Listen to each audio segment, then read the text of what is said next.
सदा जो राजाओं का वेद प्रचार स्वरूप अच्छे कोश हैं, इसके प्रचार के लिए जो कोई यथावत ब्रह्मचार्य से वेदादि शास्त्रों को पढ़कर गुरुकुल से आवे, उसका सत्कार राजसभा यथावत करे और उनका भी जिनके पढ़ाए हुए विद्वान होवे।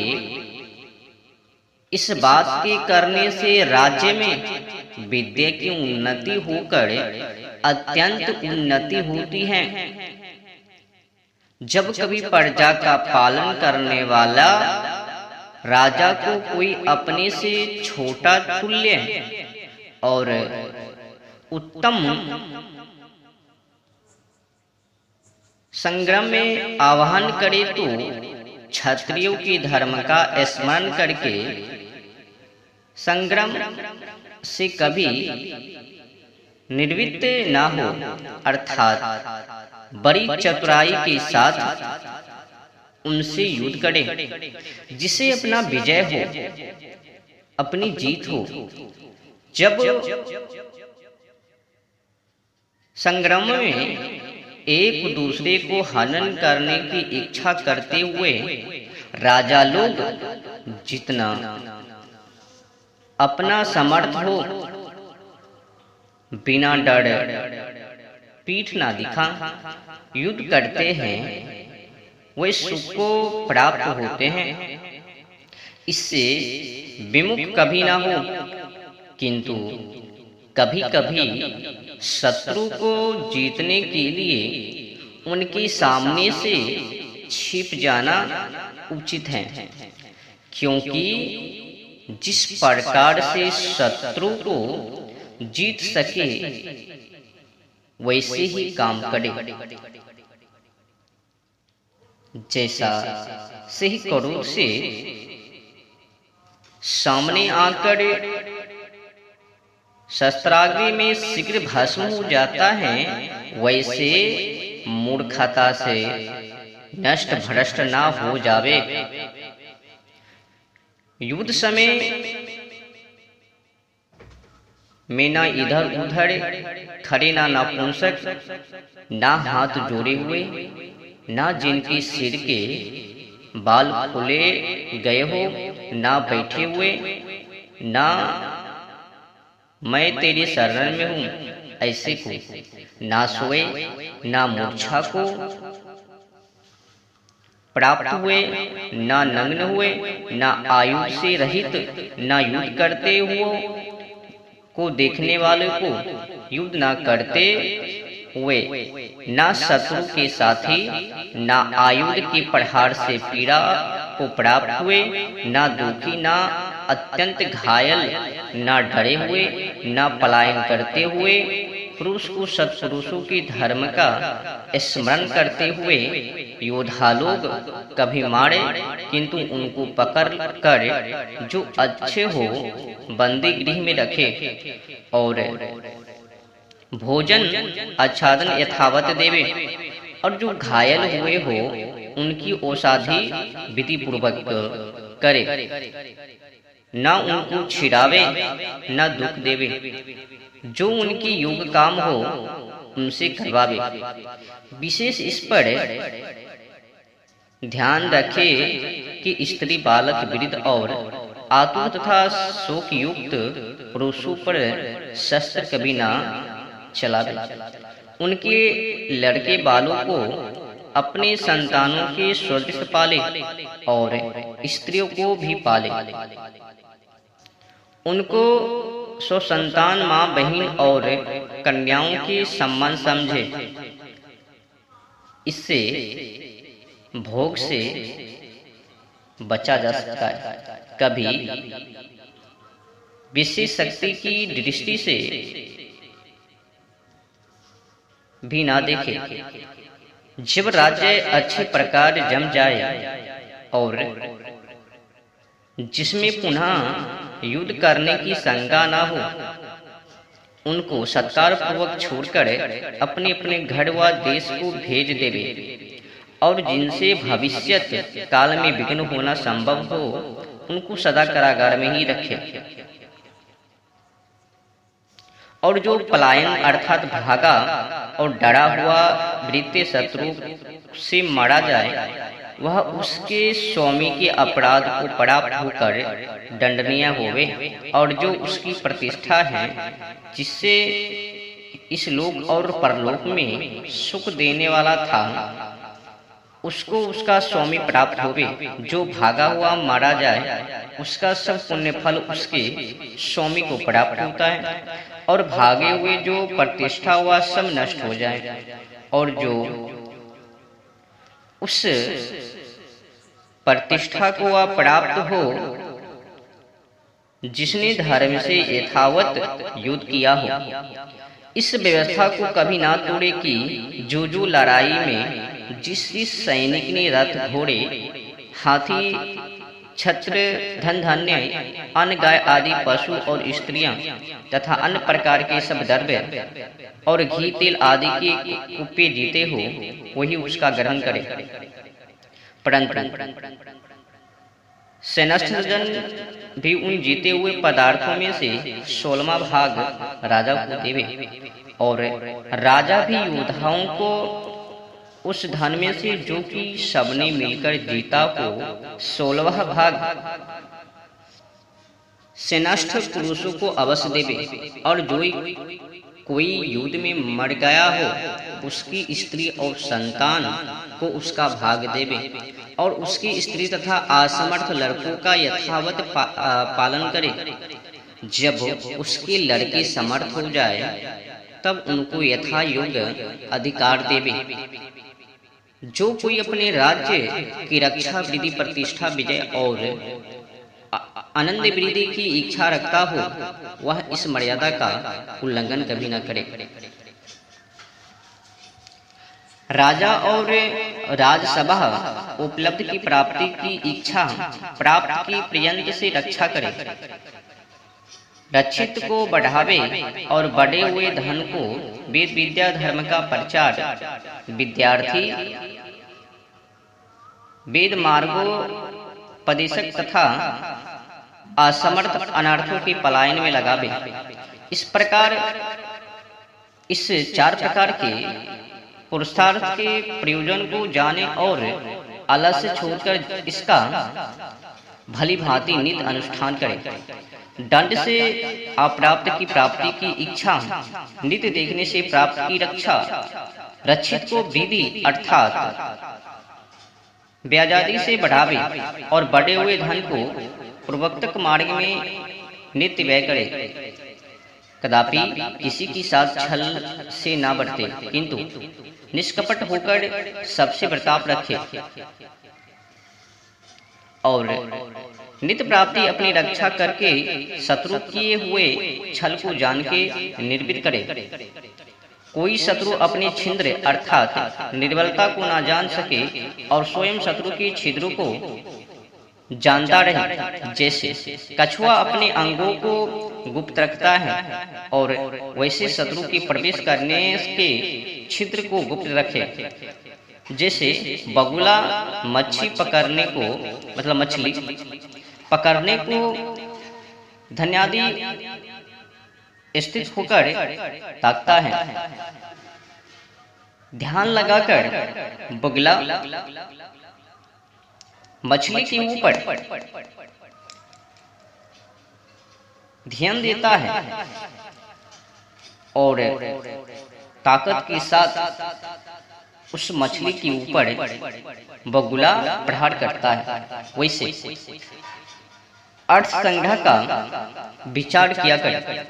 जिस प्रकार दर्भ और बल की वृद्धि हो, शत्रु को जीतने के लिए सिंह के समान पराक्रम करे, चीता के समान छिपकर शत्रुओं को पकड़े और समीप पे आए बलवान शत्रुओं से शासक के समान दूर भाग जाए और पश्चात उनको छल से पकड़े।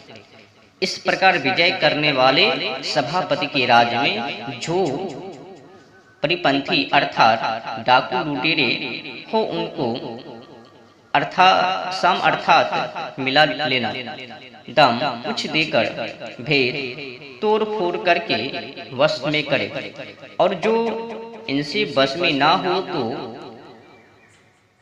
अति कठिन दंड से वश में करे। जैसे धान्य का निकालने वाला छिलकों को अलग कर धान्य की रक्षा करता है, अर्थात टूटने नहीं देता, वैसे राजा डाकू चारों को मारे और मतलब चोरों को मारे और राजा की रक्षा करे। जो राजा मोह से अविचार से अपने राज्य को दुर्बल करता है, वह राज्य और अपनी बंधु सहित जीवन से शीघ्र नष्ट हो जाता है। जैसे प्राणियों की प्राण शरीर को कृष करने से छीन हो जाते हैं, वैसे प्रजा को दुर्बल करने से राजाओं के प्राण अर्थात बलादि बंधु सहित नष्ट हो जाते हैं। इसीलिए राजा और राजसभा राज कार्य की सिद्धि के लिए ऐसा यत्न करे जिससे राज्य कार्य यथावत सिद्ध हो। जो राजा राज्य पालन में तत्पर रहता है, उसको सुख सदा बढ़ता जाता है। इसलिए 2, 3, 5 और 100 ग्रामों के बीच में एक राजा स्थान रखे, जिसमें यथा योग भृत्य और कामदार रख के सब राज्य के कार्य पूरे करे। एक एक ग्राम में एक एक पुरुष रखे, उन्हीं 10 ग्रामों के ऊपर दूसरा, उन्हीं 20 ग्रामों के ऊपर तीसरा, उन्हीं 100 ग्रामों के ऊपर चौथा और उन्हीं 1000 ग्रामों के ऊपर 5वां पुरुष रखे। अर्थात जैसे आजकल एक ग्राम में एक पटवारी, उन्हीं 10 ग्रामों में एक थाना और उन 2 थानों पर एक बड़ा थाना और उन 5 थाना पर एक तहसील और 10 तहसीलों पर एक जिला नियत किया जाता है। यह वही अपने मनु आदि धर्मशास्त्र से राजनीति का प्रचार लिया है, मतलब प्रकार लिया है। इस प्रकार प्रबंधन करके आज्ञा देवे कि वह एक एक ग्रामों का पति ग्रामों में नित्य प्राप्ति जो जो दोष उत्पन्न हो, उनको गुप्तता से 10 ग्राम की पति को विदित कर दे, और वह 10 ग्रामाधिपति उसी प्रकार 20 ग्राम के स्वामी को 10 ग्रामों का वर्तमान नित्य प्राप्ति जना देवे, और 20 ग्रामों के अधिपति 20 ग्रामों के वर्तमान को सतग्रामाधिपति को नित्य प्राप्ति निवेदन करे। वैसे ही 100 ग्रामों के पति 100 ग्रामों के वर्तमान को और सहस्त्राधिपति अर्थात 1000 ग्राम के स्वामी को प्रतिदिन जनाया करे, और 10-10 ग्राम के दोनों अधिपति 20 ग्राम के स्वामी को और 20-20 ग्राम के 5वां अधिपति 100 ग्राम के अध्यक्ष को, 100 ग्राम के 10 अधिपति सहस्त्र ग्रामों के अधिष्ठाता को दिन का वर्तमान जनावे, और वही सहस्त्र के 10 अधिपति 10 सहस्त्र के अधिपति को, और वही 10-10 हजार के 10 अधिपति लक्ष्य ग्रामों की राज्यसभा को प्रतिदिन वह वर्तमान जनाया करे, और वे सब राज्यसभा महाराजसभा अर्थात सार्वभौम चक्रवर्ती महाराज सभा में सब भूगोल का वर्तमान जनाया करे, और एक 10-10 सहस्त्र ग्रामों पर 2-2 सभापति वैसे करे, जिनमें एक राज्यसभा में और दूसरा अध्यक्ष बनावे कि वे आलस्य छोड़कर सब न्यायाधीशासी राजपुरुषों के कामों को सदा घूमकर देखते रहे। बड़े बड़े नगरों में एक एक विचार करने वाली सभा का सुंदर उच्च और विशाल जैसा कि चंद्रमा है वैसा घर एक एक बना उसमें बड़े बड़े विद्याविद की जिन्होंने विद्या से सब प्रकार की परीक्षा की हो वे बैठकर विचार किया करते। जिन नियमों से राजा और प्रजा की उन्नति हो, जैसे जैसे नियम और विद्या प्रकाशित किया करे, जो नित्य घूमने वाला सभापति हो उसके अधीन सब गुप्तचर अर्थात दूतों को रखे, जो राजपुरुष और प्रजा पुरुष के साथ नित्य संबंध रखते हो और वे भिन्न भिन्न जाति के रहे, उनसे सब प्रजा और प्रजा पुरुषों के सब दोष और गुण गुप्त रीति से जाना करे। जिसका अपराध हो उनको दंड और जिनका गुण हो उनकी प्रतिष्ठा सदा क्या करे। राजा जिनको प्रजा की रक्षा का अधिकार देवे वे धार्मिक सुपरीक्षित विद्वान कुलीन हो, उनकी अधीन प्राय षष्ठ और पर पदार्थ हरने वाले चोर डाकुओं को भी नौकर रख के उनको दुष्ट कर्म से बचाने के लिए राजा के नौकर करके उन्हीं की रक्षा करने वाले विद्वान के स्वाधीन करके उनसे इस प्रजा की रक्षा यथावत करे। जो राजपुरुष अन्याय से वादी प्रतिवादी से गुप्त धन लेके पक्षपात से अन्याय करे, उनका सर्वस्व हरण करके यथा युग दंड देकर ऐसे देश में रखे कि पुनः वे और इस बात को देख सुन कि दूसरे राजपुरुष भी इस दुष्ट काम से बचे रहे। क्योंकि यदि उसको डर ना दिया जाए तो उसको देख के अन्य लोग भी ऐसे दुष्ट कर्म करने लग जाएं। परंतु जितने से उन राजपुरुषों को योगक्षेम भली भांति हो और जिससे वे धनिश्चय भी हो, उतना धन व भूमि राज की ओर से मासिक व एक बार मिला करे, और जब वृद्ध हो उनको भी आधा मिला करे। परंतु यह ध्यान में रखे कि जब तक वे जिए तब तक वह जीविका बनी रहे, पश्चात नहीं। परंतु इसकी संतानों का सत्कार व नौकरी उनके गुण के अनुसार अवश्य देवे। और जिसके बालक जब तक असमर्थ हो और उनकी स्त्री जीती हो तो उसके निर्वाहार्थ राजा की ओर से यथा योग्य पालन के लिए धन मिला करे। परंतु जो उसकी स्त्री व लड़के को कर्मी हो जाए तो कुछ भी ना मिले, ऐसी नीति राजा बराबर रखे। यथा फलेन युजेत राजा कर्ता च कर्मणम, जैसे राजा और कर्मों का कर्ता राजपुरुष व प्रजाजन सुख रूप फल से युक्त होवे, वैसे विचार करके राजा तथा राजसभा राज में कर स्थापन करे। जैसे जो बछड़ा और भवड़ा थोड़े थोड़े भोग पदार्थ को ग्रहण करते हैं, वैसे राजा प्रजा से थोड़ा थोड़ा वर्षिक कर लेवे। अति लोभ से अपने व दूसरे के सुख के मूल को उच्छिन्न अर्थात नष्ट कदापि न करे। क्योंकि जो व्यवहार और सुख के मूल का छेदन करता है वह अपने और उनको पीड़ा ही देता है। जो महिपतिकार को देखकर तीक्ष्ण और कोमल भी होवे, वह दुष्टों पर तीक्ष्ण और श्रेष्ठों पर कोमल रहने से राजा अति माननीय होता है। इस प्रकार सब राज्य का प्रबंधन करके सदा इसमें युक्त और प्रमाद रहित होकर अपनी प्रजा का पालन निरंतर करे। जिस भीरते सहित देखते हुए राजा के राज से डाकू लोग रोती विलाप करती प्रजा के पदार्थ और प्राणों को हटते रहते हैं, वह जानो भृत्य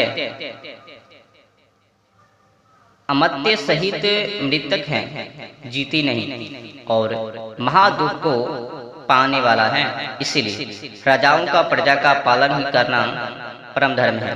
और जो मनुस्मृति के सप्तमाध्याय में कर लेना लिखा है, और जैसा सभा नियत करे उसका भोक्ता राजधर्म से युक्त होकर सुख पाता है, इससे विपरीत दुख को प्राप्त होता है।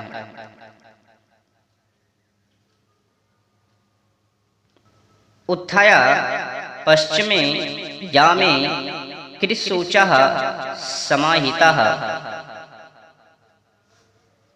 जब पिछली प्रहर रात्रि रहे तब उठ सोच और सावधान होकर परमेश्वर का ध्यान, अग्निहोत्र, धार्मिक विद्वानों का सत्कार और घूम भोजन करके भीतर सभा में प्रवेश करे। वहां खड़ा रहकर जो प्रजाजन उपस्थित हो उनको मानने दे, छोड़कर मुख्यमंत्री के साथ राज्य व्यवस्था का विचार करे। पश्चात उसके साथ घूमने को चला जाए। पर्वत की शिखर अथवा एकांत घर व जंगल जिसमें एक सलाका भी न होवे, वैसे एकांत स्थान मैदान में बैठकर वृत्त भावना को छोड़कर मंत्री के साथ विचार करें।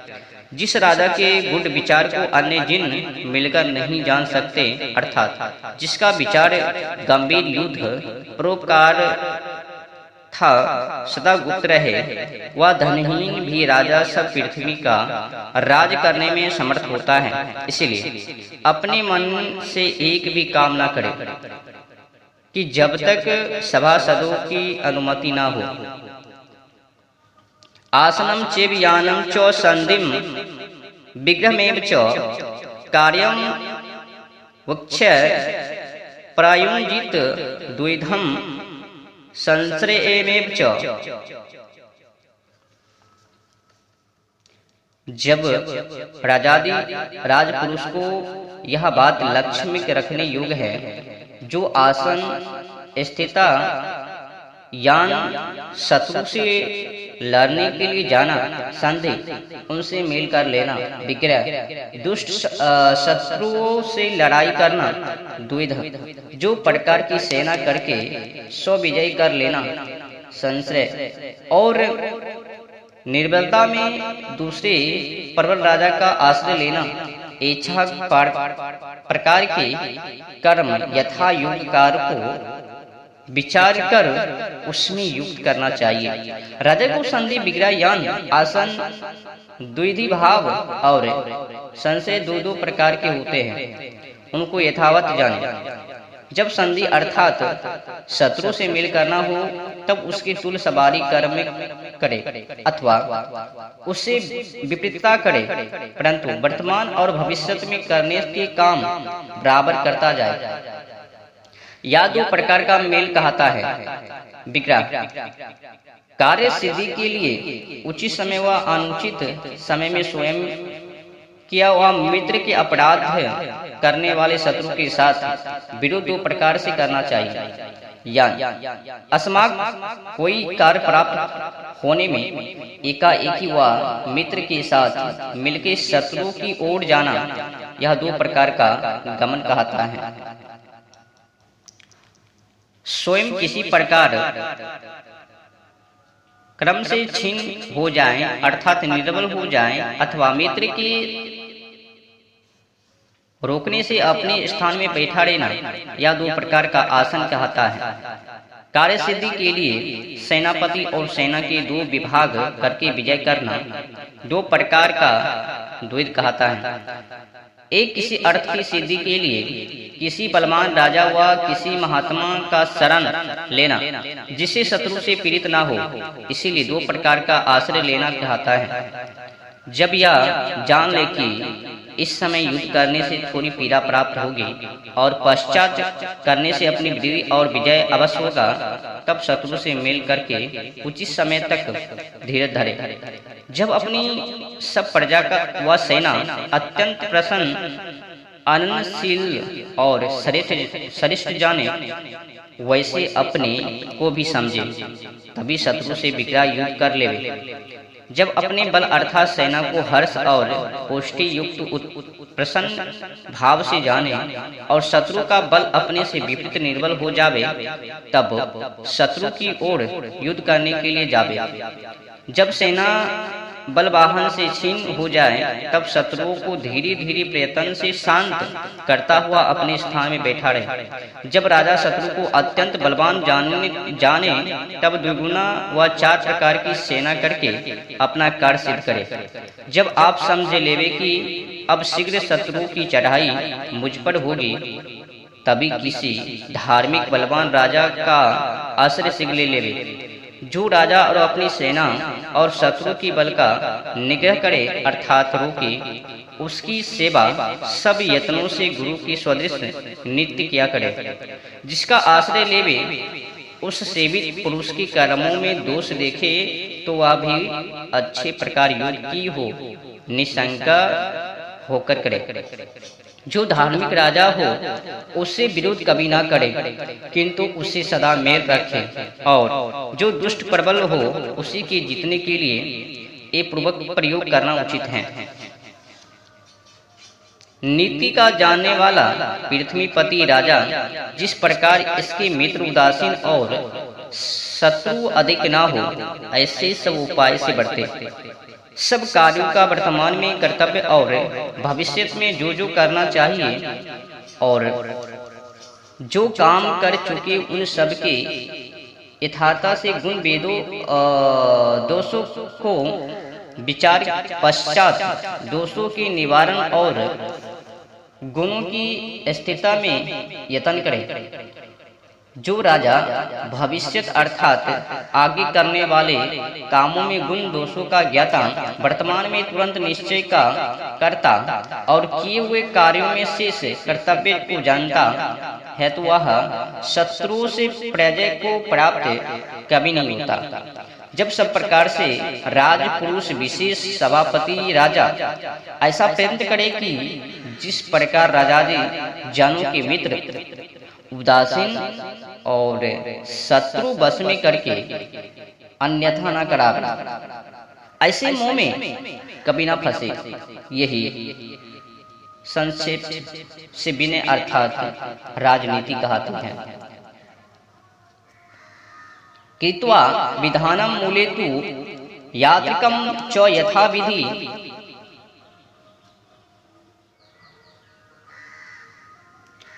जब राजा शत्रु के साथ युद्ध करने जो जावे, तब अपने राज्य की रक्षा कर प्रबंधन और यात्रा की सब सामग्री यथाविधि करके सब सेना याना वाहन शस्त्रादि पूर्ण लेकर सर्वत्र दूतों अर्थात चारों ओर के समाचारों को देने वाले पुरुषों को गुप्त स्थान पर करके शत्रु की ओर से युद्ध करने को जावे।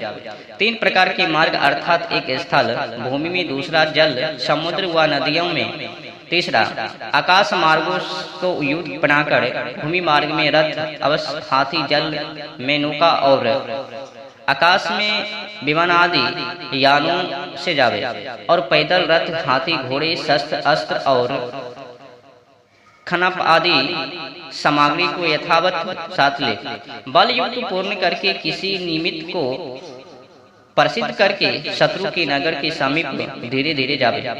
जो भीतर से शत्रु से मिला हो और अपने साथ भी ऊपर से मित्रता रखे, गुप्तता से शत्रु को भेद देवे, उसके आने जाने में, उससे बात करने में अत्यंत सावधानी रखे, क्योंकि भीतर शत्रु ऊपर मित्र, शत्रु को बड़ा शत्रु समझना चाहिए। जब राज पुरुषों को युद्ध करने की विद्या सिखावे और आप सीखे तथा अन्य प्रजाजनों को सिखावे, जो पूर्व शिक्षित योद्धा होते हैं वही अच्छी प्रकार लड़ा जानते हैं। जब शिक्षा करे तब दंडव्यूह दंडा के समान सेना को चलावे, जैसा सकट अर्थात गाड़ी के समान, जैसे स्वर एक दूसरे के पीछे दौड़ते जाते हैं और कभी कभी सब मिलकर झुंड को हो जाते हैं, वैसे जैसे मगर पानी में चलते हैं वैसे सेना को बनावे। सूची व्यू जैसे सुई का अग्रभाग सूक्ष्म पश्चात स्थूल और उससे सूत्र स्थूल होता है, वैसी शिक्षा से सेना को बनावे। और जैसे नीलकंठ ऊपर नीचे झपट मारता है, इस प्रकार सेना को बनाकर लड़ावे। जिधर से भय विदित हो उसी ओर से सेना को फैलावे। सब सेना के पतियों को चारों ओर रख के पद्मव्यूह अर्थात पद्म के आकार चारों ओर से सेनाओं को रख के मध्य आप रहे। सेनापति और बलाध्यक्ष अर्थात आज्ञा का देने और सेना के साथ लड़ाने वाले वीरों को आठों दिशाओं में रखे। जिस ओर से शत्रुओं से लड़ाई होती हो उसी ओर से सब प्रकार से सेना का मुख करावे।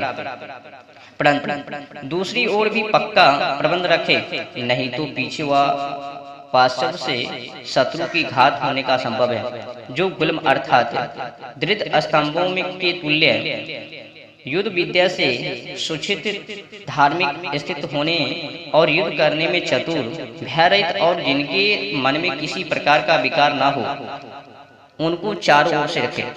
जो थोड़े पुरुषों से बहुत के साथ युद्ध करना तो मिलकर लड़ावे, और काम पड़े तो उन्हीं को झपट फैला दे।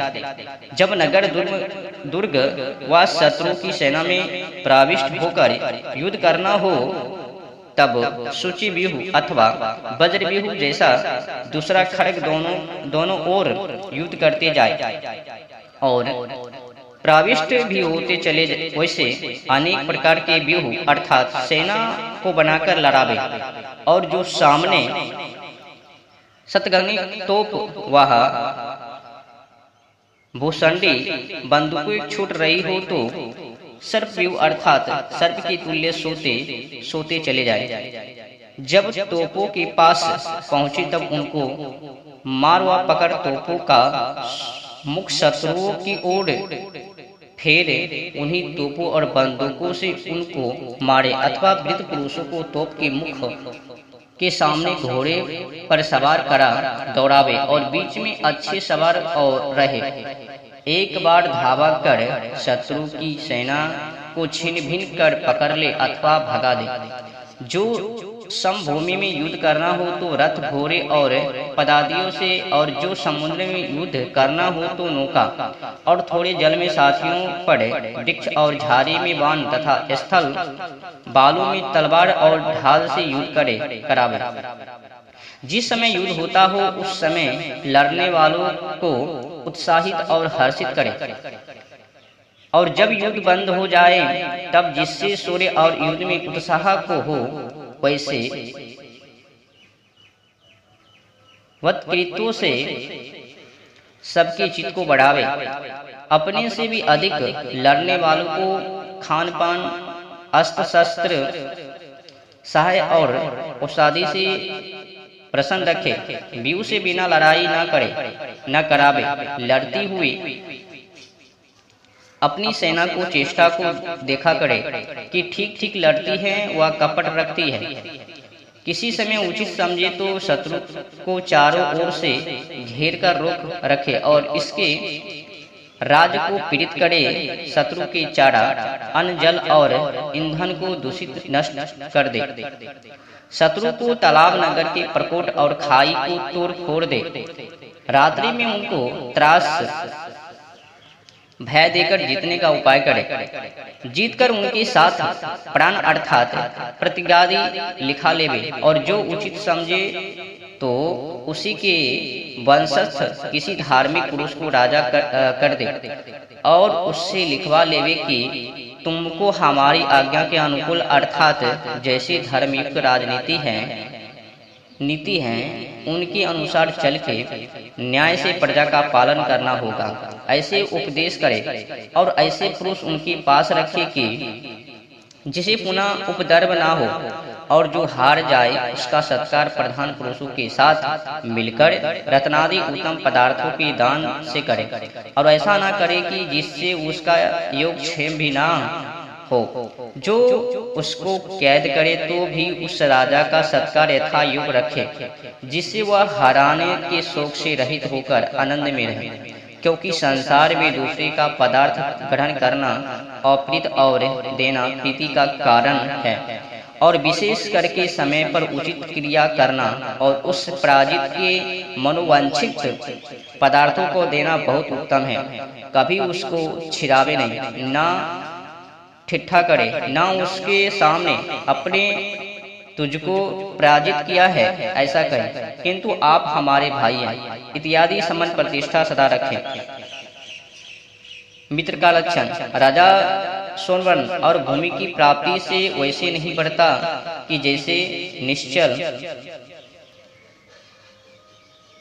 प्रेम युक्त भविष्यत की बातों को सोचने और कार्य सिद्ध करने वाले समर्थ मित्र अथवा दुर्बल मित्र को भी प्राप्त होके बढ़ता है। धर्म को जानने कृतज्ञ किए हुए उपकार को सदा मानने वाले प्रसन्न स्वभाव अनुरागी स्थिरारंभी लघु छोटे भी मित्र को प्राप्त होकर प्रशंसित होता है। सदा इस बात को दृढ़ रखे कि बुद्धिमान, कुलीन, शूरवीर, चतुर, दाता किए हुए को जानने हारे और धैर्यवान पुरुष को शत्रु कभी ना बनावे, क्योंकि जो ऐसे को शत्रु बनावेगा वह दुख पावेगा। उदासीन का लक्षण, जिसमें प्रशंसित गुण युक्त अच्छे बुरे मनुष्य का ज्ञान, शूरवीरता और करुणा भी स्थूल लक्ष्य अर्थात ऊपर ऊपर की बातों को निरंतर सुनाया करे, वह उदासीन कहता है।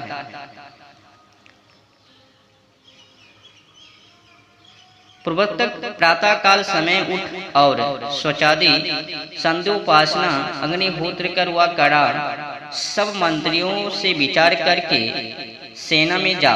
जब भृत्य और सेनाध्यक्षों के साथ मिल उनको हर्षित कर नाना प्रकार की बेहू शिक्षा अर्थात कायावद्य कर करा।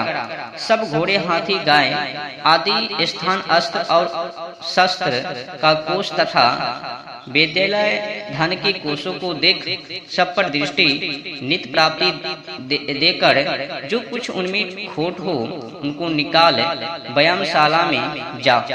व्यायाम करके भोजन के लिए अंतःपुर अर्थात पत्नी आदि के निवास स्थान में प्रवेश करे, और भोजन सुप्रक्षित बुद्धि बल पराक्रम वर्धक रोग विनाशक अनेक प्रकार के अन्न व्यंजन पान आदि सुगंधित मिष्ठादि अनेक रस युक्त उत्तम करे कि जिससे सदा सुखी रहे। इस प्रकार सब राज्य को कार्य की उन्नति किया करे।